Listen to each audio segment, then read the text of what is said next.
Cowok mana sih yang nggak mau punya dada yang bidang? Mungkin sekarang kalian cuma tahu gerakan bench press dan juga push up aja untuk melatih dada. Dua gerakan itu bagus, tapi di sini gue akan menjelaskan gimana caranya kita melatih chest secara optimal sesuai dengan anatominya. By the way, gabung ke Academy Fitness kalau kalian pengen belajar fitness lebih dalam. Pertama, gue akan bahas soal anatomical structure-nya.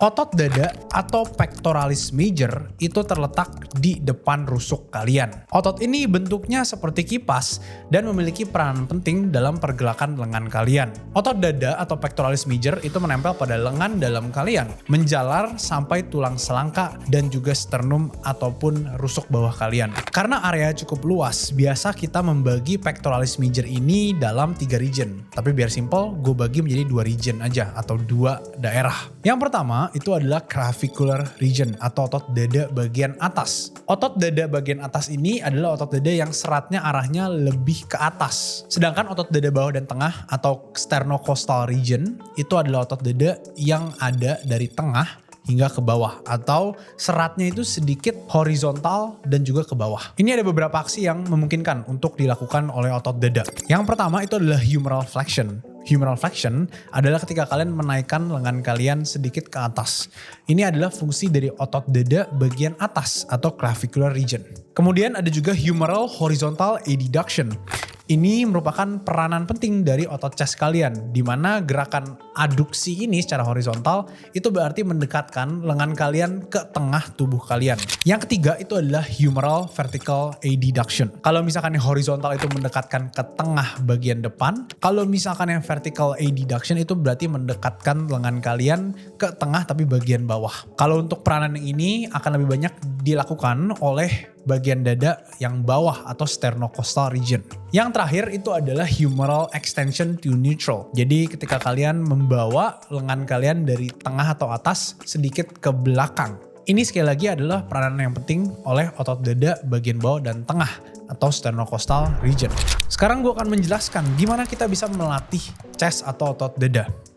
Yang pertama itu adalah gerakan pressing atau gerakan mendorong. Jadi secara umum dalam melatih otot dada, kita bisa melatih otot dada melalui aksi-aksi yang gue sebutkan tadi. Jika kita lihat patternnya, rata-rata itu adalah mendekatkan siku atau lengan kalian ke tengah tubuh kalian melalui jalur horizontal ataupun sedikit vertikal. Ataupun sedikit diagonal. Jadi dua gerakan yang paling menguntungkan itu adalah gerakan pressing dan gerakan flies. Yang pertama yang akan gue bahas dari gerakan pressing atau mendorong itu adalah diagonal press. Jadi dari bawah ke atas. Kita biasanya mengenal diagonal press ini namanya itu adalah incline bench press. Secara anatomi gerakan ini akan lebih searah dengan serat otot dada bagian atas. Meski sebenarnya pada latihannya, khususnya di bagian paling bawah ketika otot dada sedang memanjang, semua otot dada kalian itu cukup aktif untuk menarik lengan kalian ke daerah tengah. Jadi beberapa latihan yang kalian bisa lakukan adalah incline dumbbell bench press, incline barbell bench press, incline machine chest press, landmine press, ataupun kalau misalkan push up itu kalian bisa menaikkan kaki kalian atau foot elevated atau feet elevated push ups. Gerakan pressing atau mendorong yang kedua itu adalah horizontal press. Kita biasa kenalnya dengan flat bench press ya, ketika kalian ngelakuin bench press dengan posisi badan itu paralel dengan tanah. Gerakan flat pressing ini itu akan lebih banyak melatih otot dada tengah dan juga dada bawah. Meski sekali lagi gue harus menekankan bahwa di bagian bawah atau ketika otot dada sedang memanjang, ketiga region atau semua bagian otot kalian itu cukup aktif dalam menarik lengan kalian ke daerah tengah. Yang selanjutnya itu adalah variasi flies. Sebenarnya jika kita lihat secara fundamental, gerakan pressing dan flies itu mirip. Kalian tinggal bayangin aja bagian sikunya itu kan sama-sama ketemu di bagian tengah tubuh kalian. Ketika kita melakukan gerakan flies, kita bisa menyesuaikan juga nih, mau diagonal, mau horizontal, diagonalnya ke atas atau diagonalnya ke bawah. Itu semua bisa kita atur dalam gerakan flies. Dan itu akan membias salah satu daerah lebih banyak. Jadi beberapa latihan yang kalian bisa lakukan itu adalah bench supported cable flies. Kalian bisa lakuin high to low cable flies, low to high cable flies. Atau kalian bisa lakuin mungkin machine pack deck kalau kalian punya akses ke mesin.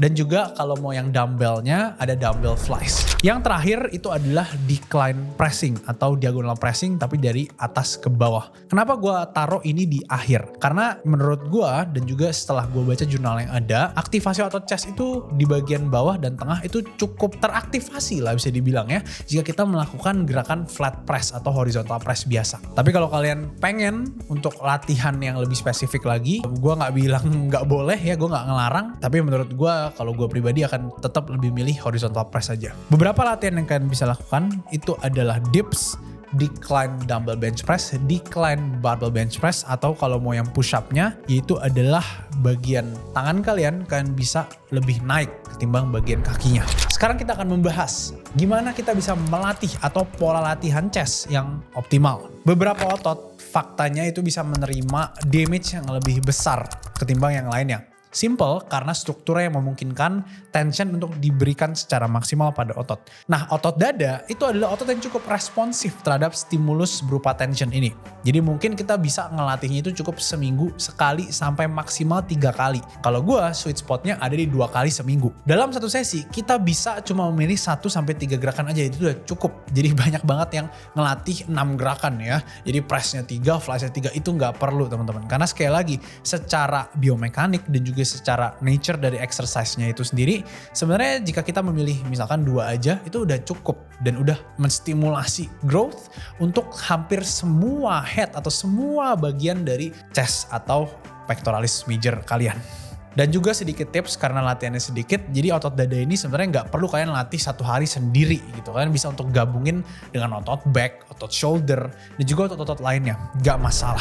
Terakhir gue akan kasih kalian tips gimana caranya kita bisa eksekusi gerakan pressing ataupun flies ataupun gerakan yang udah gue sebut sebelumnya dengan lebih baik. Dan gue akan kasih kalian prinsipnya aja, gue nggak akan kasih kalian masing-masing detailnya seperti apa. Yang pertama itu adalah jangan kunci tulang belikat atau scapula kalian. Ada banyak sekali orang yang menyarankan bench press itu scapulanya atau belikatnya itu selalu dikunci atau dijepit. Ini untuk beberapa orang menurut gue kurang bagus ya. Karena sebenarnya jika kita menjepit scapula terus-terusan, maka kita nggak bisa untuk membagi force atau membagi tension itu pada beberapa segmen yang harusnya bertanggung jawab. Karena jika tidak ada pergerakan dari scapula, maka kita nggak bisa untuk membagi gayanya antara segmen di bagian bahu dan juga di bagian scapula itu.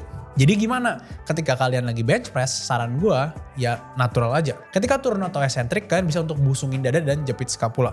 Tapi ketika lagi pressing, jangan dijepit terus, biarkan dia sedikit kebuka. Meskipun jangan dibuka atau protraksi secara berlebihan juga. Yang kedua adalah bukaan siku atau elbow flare. Ada banyak sekali orang yang berdebat, lebih bagus elbow flare-nya lebih kebuka, lebih bagus elbow flare-nya nggak ada, jadi lebih tuck in atau lebih ke dalam. Sebenarnya jika dilihat secara aktivasi otot, nggak ada perubahan yang terlalu berarti ya.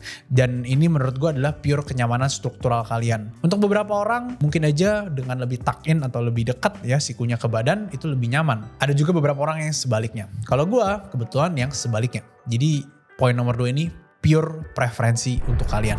Yang ketiga adalah perhatikan wrist stacking. Banyak banget orang yang ngerasa tulang pergelangan tangannya itu sakit. Ini jelas terjadi karena tekanan yang berlebih pada pergelangan tangan kalian. Kalian bisa perhatikan wrist stacking, maksudnya adalah ketika bagian pergelangan, bagian siku, dan juga beban itu ada dalam satu garis. Ini mengurangi adanya force atau torque pada pergelangan tangan kalian. Jadi bebannya full itu ditahan oleh siku kalian. Kalau misalkan kalian tujuannya adalah untuk melatih chest atau dada, sebisa mungkin gripnya itu jangan terlalu sempit juga. Atau ketika siku kalian itu ketekuk ke dalam. Ini terjadi karena kalau terlalu dalam, maka tricep kalian itu akan bisa overactive. Karena ada yang namanya moment arm yang diciptakan oleh siku kalian. Yang keempat itu adalah ketika flies, berapa dari kalian merasa biceps kalian itu juga aktif. Ini bisa diakalin dengan gak usah membuka siku kalian terlalu banyak. Mau di cable flies atau machine pack deck, sebisa mungkin kalian jaga aja bukaan sikunya itu minimal dan gak terlalu berlebihan. Jadi gue harap video tutorial cara melatih chest ini bisa berguna untuk kalian. Jangan lupa untuk dikasih tahu ke teman kalian dan juga partner gym biar kalian bisa gedein chest atau dada kalian bareng-bareng. Gue Doni Senjaya, sampai jumpa di video yang selanjutnya.